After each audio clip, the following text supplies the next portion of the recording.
Okay. All right. What I'm doing tonight, folks, is trying to give you a little bit of an example on military intra and interactions that can add depth to your characters and your storylines as you write. And this applies to current fiction, science fiction, anything else you want to do. So, a little bit of my background. 20 plus years active duty, retired naval flight officer, 20 years defense contractor, 12 years running R&D for the Navy worldwide as both a test director and a test coordinator. Multiple years of experience with military, foreign military. I've got 2 series published. My email is oldnfo@gmail.com if you would like a copy of this presentation afterwards. And my series. Okay. Many countries have a variation on the standard model of 3 basic military branches. Some of the nations also do various things with their special forces. Coast Guard may be independent, maybe subsumed into another organization. A lot of countries don't have a Navy for geographic reasons. And usually the smaller countries will have one organization that has everybody in it. Third world, they consist primarily of infantry. And I have Ian staring at me. So we'll start with the U.S. military. 5 separate services: Air Force, Army, Navy, the Marine Corps, which actually works for the Navy, believe it or not, and the Coast Guard, although now they report via DHS. All report via the Senior Needs Service to the Chairman, Joint Chiefs, and to SecDef. Each system has a specific mission, and y'all can read these as fast as I can say them. If you have questions, please ask.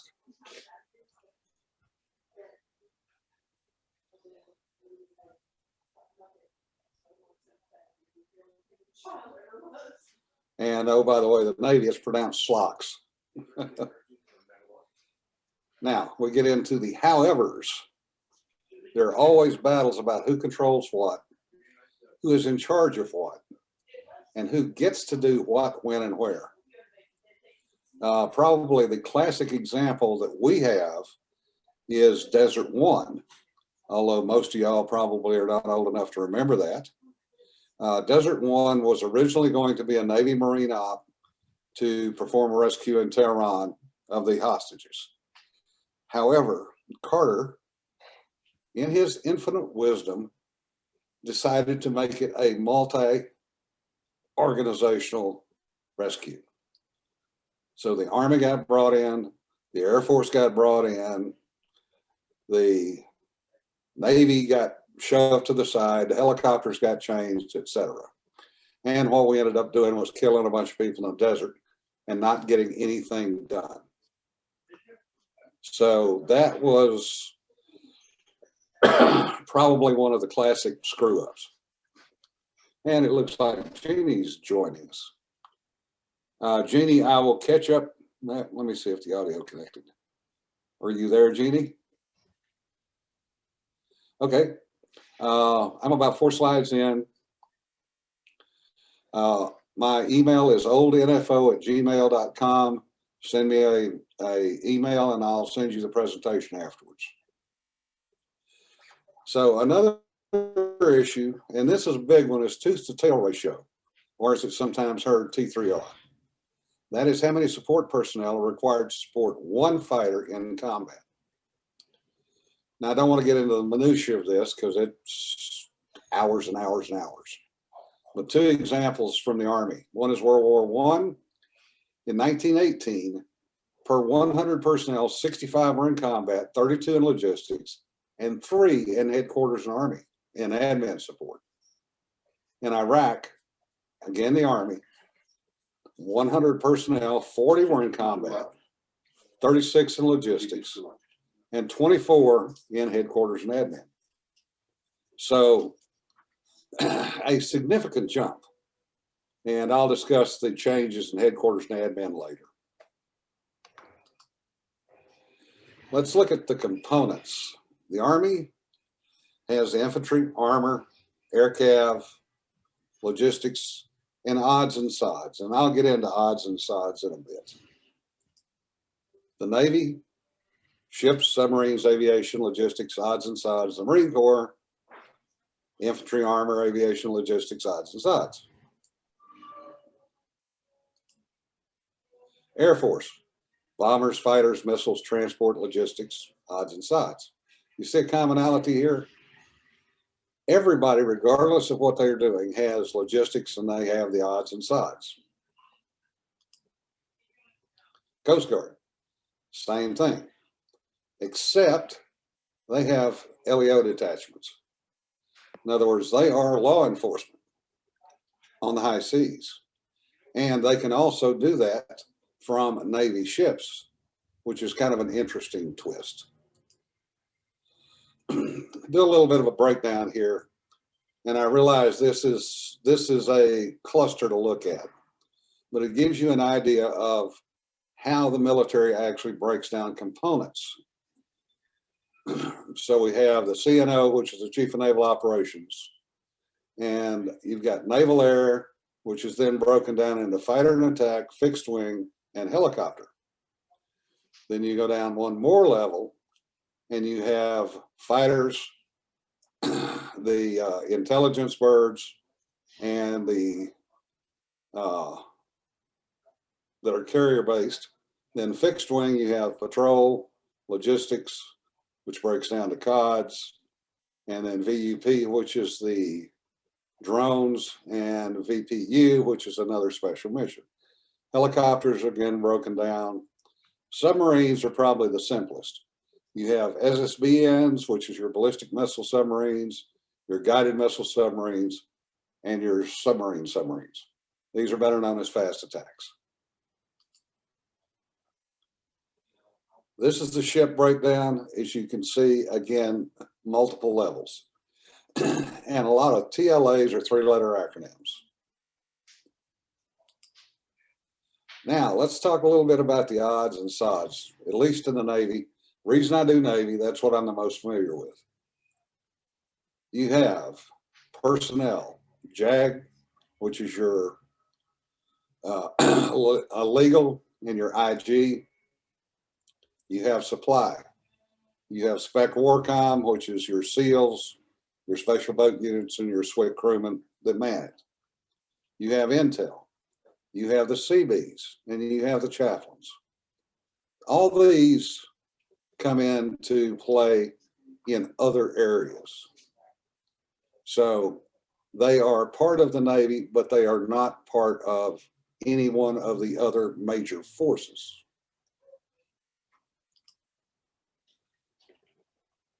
Oops, I went forward instead of back. Now, there's a difference between admin, which is what I showed you earlier, and operational. Navy operational control, 2nd Fleet's the Atlantic, 3rd Fleet's the Pacific to 180 West, the international date line. 4th Fleet is South America. We got a question in the we got a question in the chat, Jim. Yeah. Where does NAVC fit in? Okay, NAVC. Let me see if I can back this thing up. Whoops. Previous.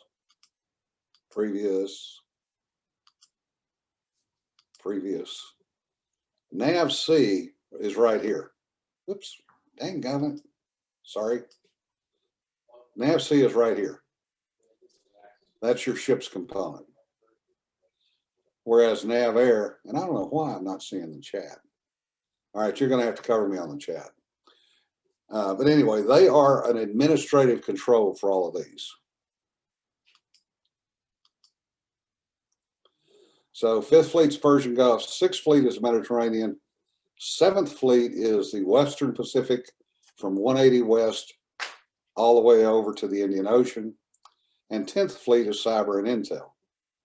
Now, where this comes into play is depending on how you structure your fleet or your army or whatever else you want to call it. You can play with who's in charge administratively, who's in charge operationally, and how those interact or don't. Well, other components, Army and Marines break down basically along the division, regiment, battalion, and company lines. In other words, from top to bottom. The commandant breaks down. He has divisions who have regiments, who have battalions. Whoops, this thing is going nuts today. And all the way down to the company level. The Air Force breaks down by command, wing, and squadron. And each squadron is broken down further into various functions, and it goes all the way down to the individual airman or individual troop. So in your writing, what you need to do is you need to at least have some form of this written out so that you know who your various players are in your stories. Now, every military branch is subject to infighting, and it's almost always over money. Which component commander is in charge affects where the money goes. In other words, when the Air Force has bomber people in charge, the money is going to the bombers. When the Army has a armor guy, it's infantry, which is very seldom, what I've been told, then the infantry guys get something. A lot of times it's going to go to whoever the player is that's in charge. I saw Sanford stick his head in and grin. He's ex-Army. Each component commander within a force structure is also in a constant battle for money with everybody else in the component. So you have multiple levels of fighting over money. Navy, for example, in big Navy, it's between ship, submarine, and aviation. And you can go down from there. Now, submariners are a little different because they're all controlled by one admiral. So their infighting is never in public. But I can tell you for a fact that it exists. So if you want to, again, play with your characters, you could have something that seems to be everybody's on board, everybody's fine with this, but underneath that, a whole set of levels of conflict. Now, three-letter acronyms. Everybody uses them and everybody hates them because depending on where you are, they mean different things. One of the fun things that you can play with in the TLA world is to have a character who does not understand TLAs. And it might be a spouse or significant other of one of your characters. So every time they use a three-letter acronym, the spouse could be going, what? What's that?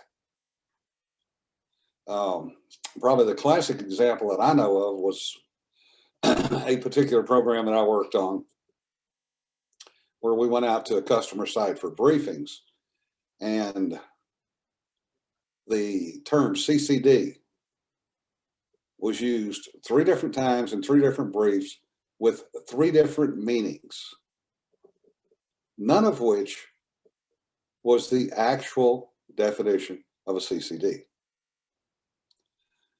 So again, you can have fun with that. Intrust service fighting is normal and expected. Again, this is something that you can play with.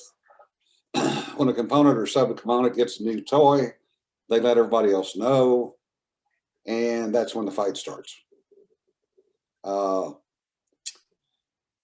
Classic example, probably Air Force, was when the F-15s got the Mud Eagle capability, and they went from air only to air to ground.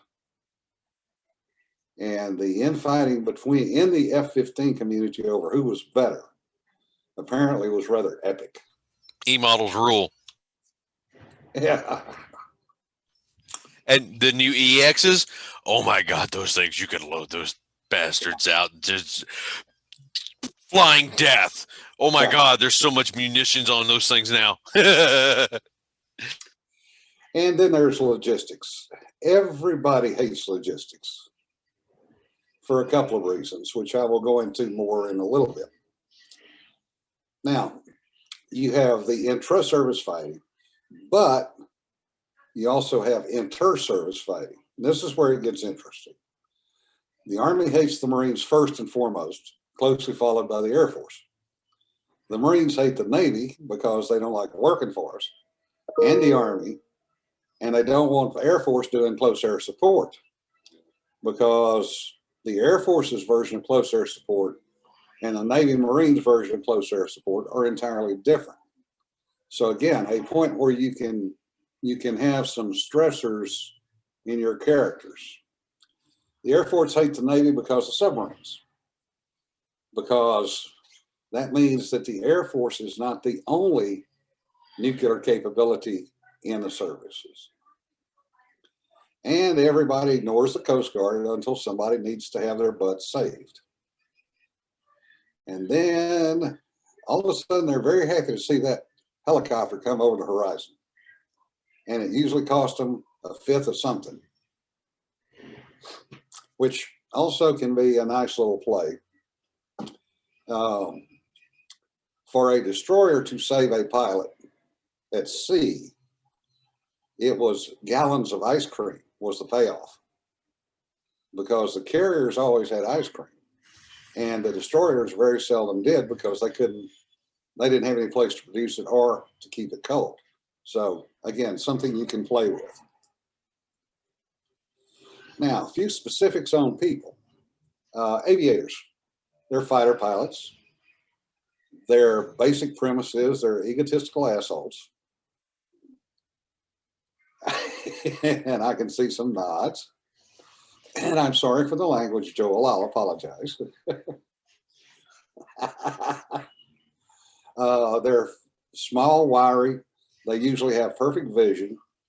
They have very fast twitch muscles, and they're capable of pulling high Gs.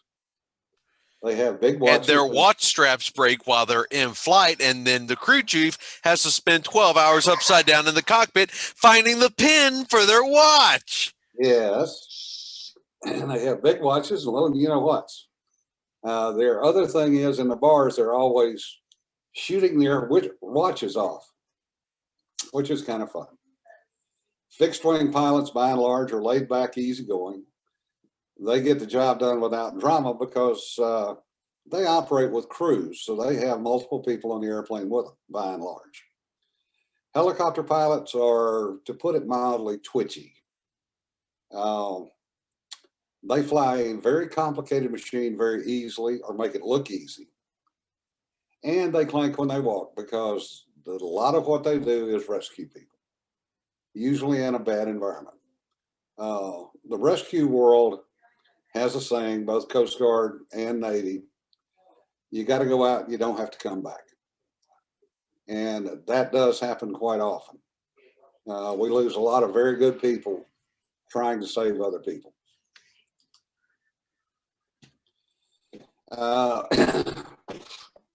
Sometimes you land places you're not necessarily supposed to land. This is a picture that I got from a friend of mine, J model landing downrange. And there was a bit of a dust storm when they landed. And they basically grayed themselves out. They couldn't even see the runway.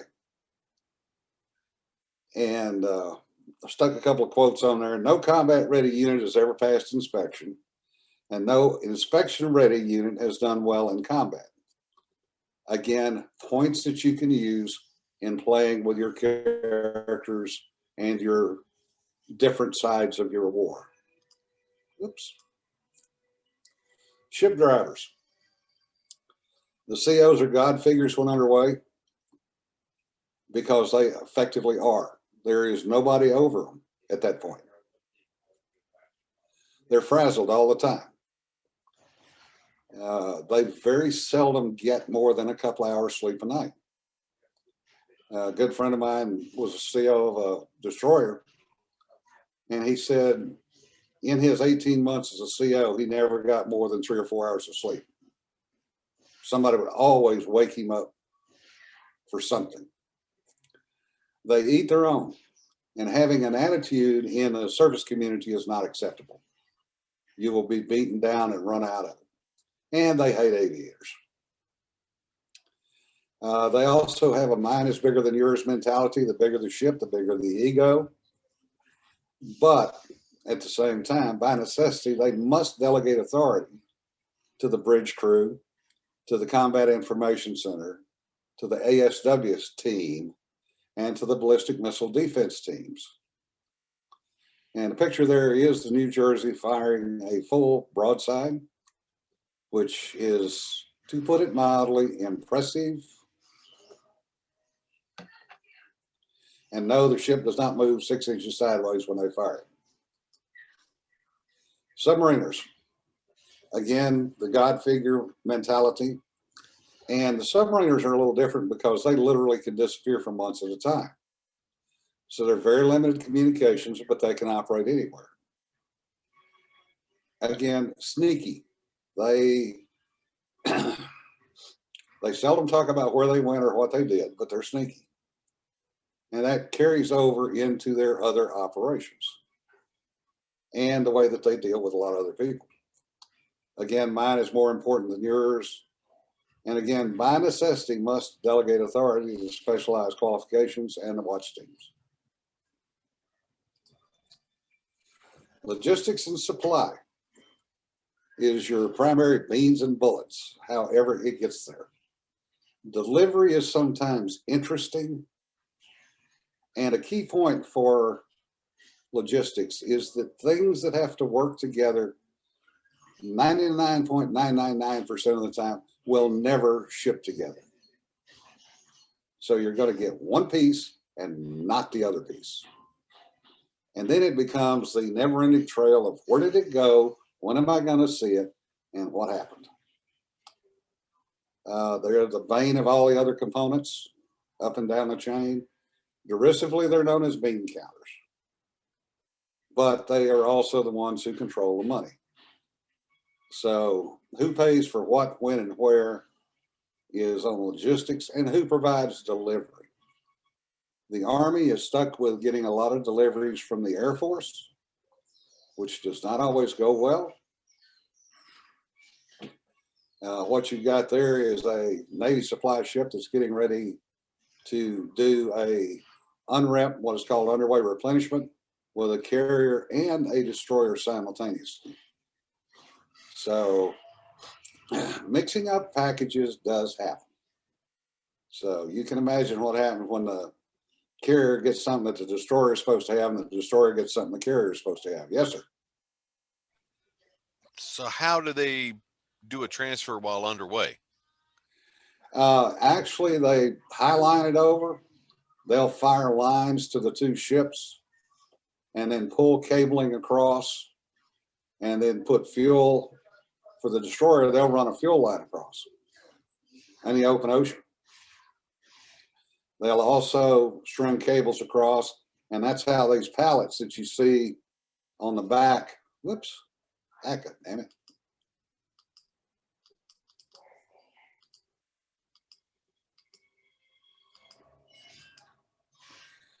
These pallets that you see back here are going to the carrier. They'll actually be highlined over to the carrier. And they can also actually helicopter it over from both sides. So it gets done. It's and you can see the helo is actually taking this picture. You can see the blades here. They're actually taking the picture before they land and start picking up cargo. You can do an unwrap in about 4 hours. So that's probably somewhere in the neighborhood of 10 to 15 tons of provisions that can go to the carrier or to the destroyer. Okay, so then after they do a resupply, will that supply ship cruise back off to a port, reload, and then come back out and meet them as they're cruising around on patrol, or how does that Not work? necessarily. The supply ships are fairly large. They're usually in the region of 600 to 700 feet. So they're not exactly the smallest ships out there. They are, they can provision an entire battle group before they have to go back in. So they carry a lot of stores on them and a lot of fuel oil. And the other problem is they're not that fast. They're a 12, 14, 16 knot maximum. So they actually can slow down an entire battle group while they're doing an unwrap. But they would pull off, go back, and then come back out about a week later, and they would meet the carrier or battle group or whoever a week later. That's kind of how they do that. The Army and the Marines in country, in the field, they're going to get support at their logistics base every 2 to 3 days, basically. And then the logistics base in country will then put the support, forward support, out to the designated units in the field. And that's usually going to be by helicopter or truck. First Gulf War was too short. Basically, everything was done by air. In the second go around on the Gulf War, a lot of convoys were run. And that's where a lot of IED actions took place, was the resupply convoys. So again, you've got multiple ways to play that in your stories. Well, what happened there? Come back here. The fun part, COs have the ultimate responsibility, but they also have the ultimate accountability for actions. And that goes all the way down their chain to the lowest enlisted person in their organization. So you want to write the CO, write him harried, because he's going to be harried, he or she. By the book versus chaotic. Now, this is one to kind of play with a little bit and have some fun with. The Air Force, if it isn't approved in writing, it's not allowed. The Navy, Marines, if it's not specifically prohibited, it's good. The Army, on the other hand, what are these rules you speak of? You know, they don't care. The chaotic versus by the book. One of the things that you can do, and I've played with a little bit, is to give one side or the other, the chaotic side, the other side, the by the book side. Now, that can be the good guys can be the chaotic side, or the good guys can be the by the book side. It's whichever one you want to do. And we got a couple more folks chiming in. At the end of the broadcast, my email is oldnfo@gmail.com. If you'd like a copy of this presentation, I'll be happy to send it to you. So you get the written rules versus the unwritten rules. And this is where, as a writer, you can have some fun. You can have the proverbial bad guy on the good guy side, or a character who knows what the rules are and flouts them on a routine basis, but gets away with it. Or maybe he doesn't get away with it. You've got the personal insults. And this is what usually happens when you get multiple people that don't get along, or they're in a closed space for a long period of time. For the Navy, an average deployment right now is running about 7.5 to 9 months. So imagine being on a ship with 300 of your closest not friends for 7 to 9 months. You can imagine the dynamics that will result. You have the infighting inside the units. Who's in charge of what? Who gets to do what? Who gets the good deals? Who gets the bad deals? Who's got to go burn the crap in the 55-gallon barrel with jet fuel? That's not a fun job. And then you get the actual fighting. And here again, you can play with that in a number of different directions. You can have fighting internally to the unit, or you can have fighting as they're fighting an enemy battle. The other thing you can play with is unplanned interactions. It's easier to ask forgiveness than to get permission in the military by and large. I've used that one myself once or twice over the years. So again, you can play with it to make different things happen with your characters. Senior enlisteds versus officers. The senior enlisteds of different services will almost always cooperate, unlike the officers. Officers tend to be, for lack of a better word, dog in the manger about their particular organization and their power structure. Whereas the senior enlisteds are about, hey, what are you going to do? Fire me? You know, I've been here 28 years. What are you going to do? You know, you can't hurt me. Mainly because they probably know the general or the admiral and have known him for 25 years. The secretaries networks. These are the people that you don't necessarily think about, but they can make things happen or not make things happen. My particular story, one that I can relate, I had a secretary that worked with us when I was on a staff, operational staff. And I was getting ready to take a couple airplanes from the West Coast up to Iceland. And there's a thing called crypto that you have to get to be able to do secure communications. And I'd been working on it about a week, couldn't get anything done. And I was griping to her about it. She says, well, where are you going? I told her. And next morning, I came out of a meeting, walked in her office. She hands me a note, says, okay, this is who you got to talk to. It's fixed. I went, why? She says, oh, I just called the Admiral Secretary up there and, you know, we worked it out for you.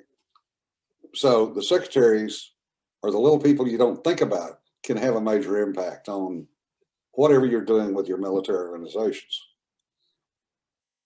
The odds and sides working together are not. They'll either partner up or they will agree to ignore each other. The other thing is intel. Intel is almost always a smarmy bunch that sit off in the corner and play I've got a secret. And they really hate it when anybody knows what their secret is. And intel, by and large, you can read any number of science fiction or current fiction books where intel gets it wrong. Because a lot of times they do. Because intel is based on putting together multiple things and coming up with some idea of what's going on or what's going to happen. The fact is that in many cases, they don't really have a clue. So they're just cobbling together something out of the whole cloth and going, okay, this is what's going to happen. The other thing with intel is they're not usually going to have to get involved. So they can make whatever decisions and calls they want to make, knowing they're sitting behind the lines. So they're not going to be the one that dies. Forgotten troops or forgotten units. People that get lost in the shuffle. In the first Gulf War, there was a platoon of Marines that got left in Kuwait City for over 2 weeks. They were supposed to be there 3 days. They had food for 3 days. They were forgotten about. They were set up there for 2 weeks. They ended up breaking into apartments in an apartment building in Kuwait City to get food because everybody else was gone. And they finally, somebody went, what happened to that platoon? Oh, I don't know. And they finally got up on the right frequency, and these guys are going, is there anybody out there? Would somebody come get us? We've been 2 weeks, we're starving to death, and we need a break. Another one was a friend of mine that was a SEAL in the first Gulf War. They got a call over the radio to go out and accept the surrenders from some people. It turned out that it was an entire battalion of Republican Guards. So a dozen SEALs got to accept 1,000 men surrender who were armed. And it was a rather interesting, give or take 48 hours before somebody else showed up to take them off their hands. The other things that you can play with are your barracks lawyers. They exist both on the enlisted side and on the officer side. They are the ones that think they know all the rules and how to bend them to work out better for them. Enlisted is about what, E4s on the average? E4s, E5s, lieutenants, captains, about that rank structure, mid-grade. Probably one of the better examples that I've run across lately, I don't know if any of you read James Young, but his Act of War series. James has a Marine captain in there whose daddy is an admiral.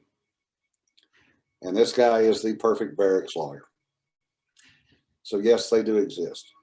The other thing that you can look at is rules of engagement, ROE. Rules of engagement can be very structured, or they can be, shall we say, loosely directed. The allies versus the bad guys, what we call Five Eye, which is the Australians, New Zealanders, US, Canada, and Britain, has a standard ROE for anything that involves the Five Eyes group. It deals with how you're going to deal with prisoners, how you're going to deal with operations, what is off limits, what's not off limits, etc. So again, you can play with that. You can have somebody violate ROE. Somebody comes in and kills people wantonly.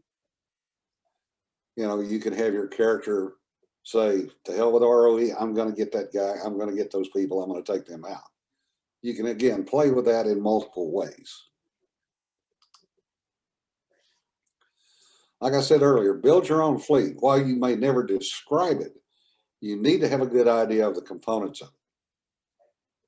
Supply will almost always be the slowest and least capable ship. Although you could actually turn that around if you, let's say, had a hotshot delivery. How many people know what a hotshot is? And I'm seeing blank stares. Okay. It's when you're flying into a combat zone to drop gear, isn't it? Yeah. A hotshot is a one-time get in, get out with your fastest asset to drop something to somebody. So you could play with that. The other thing is, in reality, fighters cannot kill huge ships. They can't fight huge ships unless they cross the T and get a perfect shot at their engines, because everything else is inside their shielding. The other thing is, sensors don't work if you're shielded because they're inside the shield, unless you put the sensors outside the shield. And then if you do that, they have to be hardwired in some way to get back inside the shield. I had one discussion with a guy, and he says, oh, well, they could communicate electronically.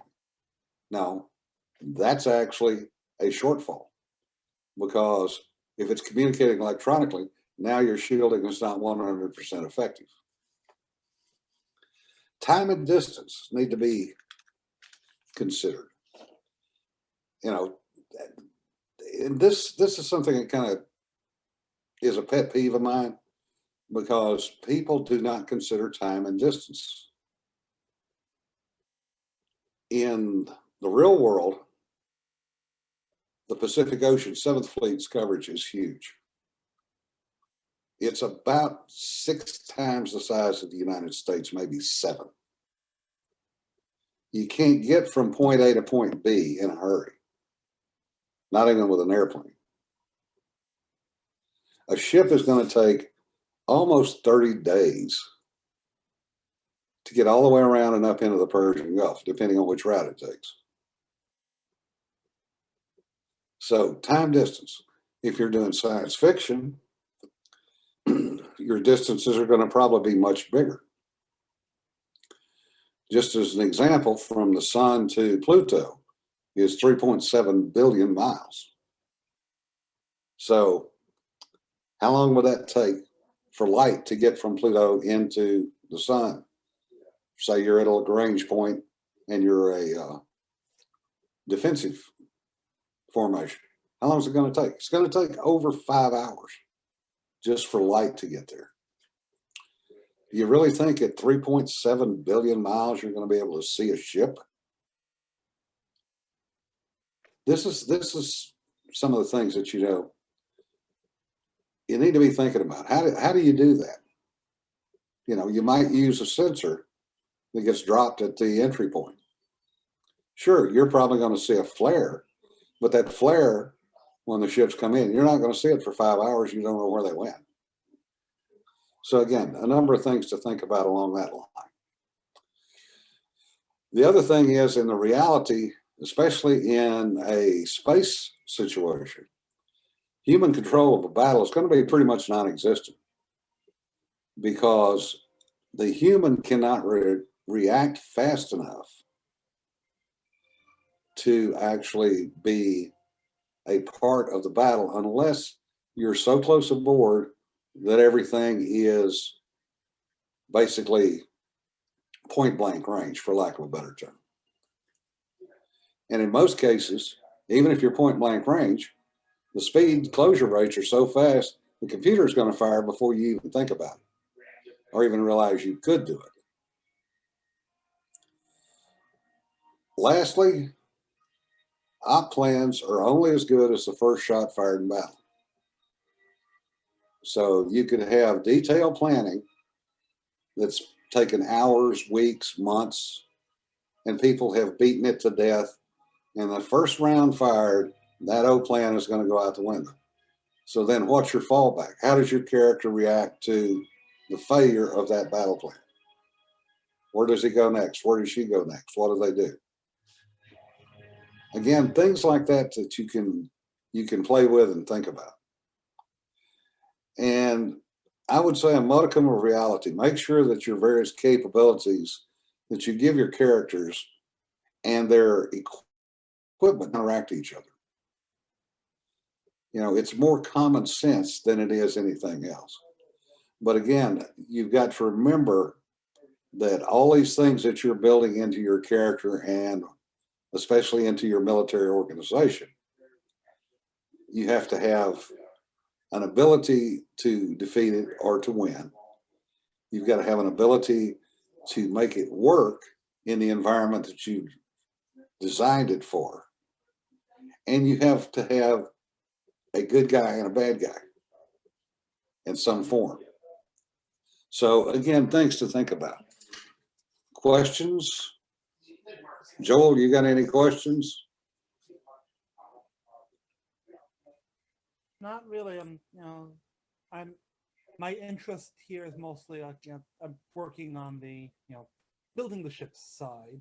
So coming from a very different perspective on things, seeing one corner of the world. Okay. Did you see anything you want me to expand on? Not well. It's a the shipyards have their own culture, their own issues that probably not even visible to the people in the military. Very much so, and that's any refit facility is going to have that. Well, They that's will just have going to some- be. I was going to say that's going to be an extension of the military branches anyway, because a lot of those guys were military. Yeah, they're also going to have their own culture, and they're going to be very much dog in a manger, if you will, about what their capabilities are and what they can really do. And more importantly, how quickly they can do something. The shipyard translates to a space dock. And we're civilians, not in chain of command. Yes. And the civilians are after money. You know, that's what they really want to see. You know, and they don't want to do anything that's going to put their careers in jeopardy. So if you come in with a last minute modification that may be the greatest thing since sliced bread, they're not going to want to do it because it's not been approved. So a number of things you can play with along that line. Mike, do you have any questions over there? I can't see you, so I can't see what your response has been. No questions yet, just listening and trying to learn some more. Okay. Cedar?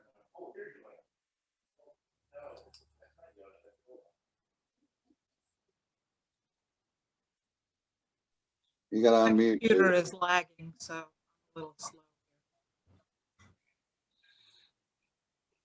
You're breaking up, Cedar. Yeah, my computer is lagging. Ah, okay.